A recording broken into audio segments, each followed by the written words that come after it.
Hello guys, gawa ako ngayon ng warainap. Ito ang mga ingredients. Bigas, Egypt rice, 1 bowl tomato, mixed vegetables, mel, badaones at saka sibuyas na dahon. Ito ang mga seasoning niya. 1 spoon black pepper, 1 spoon garlic, 1 spoon cumin at saka 1 spoon salt, 1 spoon sugar, 1 bowl small na oil or olive oil. Mix ko na to lahat sila. Ito pala guys, ang bigas, 2 glass Egypt rice. Saka ilagay ko dito. Kunti lang para hindi maano yung mainap. Para hindi mabasag pag yung dahon, hindi maano mag-open yung dahon pagluto. Tamang-tama lang ilagay.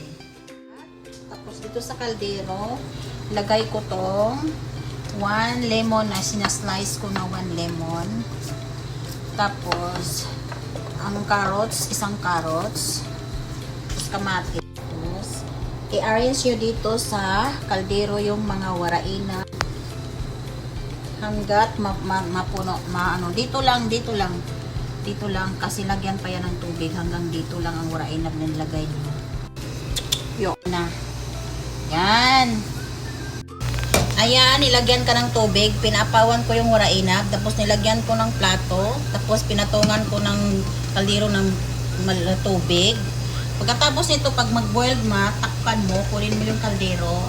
Then, pakuluan mo ng 3 hours or 2 hours. Depende pagluto ng warainab. Tapos ng 2 oras, nilagay ko tong 3 pieces lemon. Squeeze. Tapos, 3 small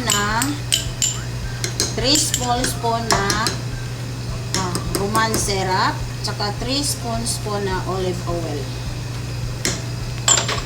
Tapos, takpan ulit.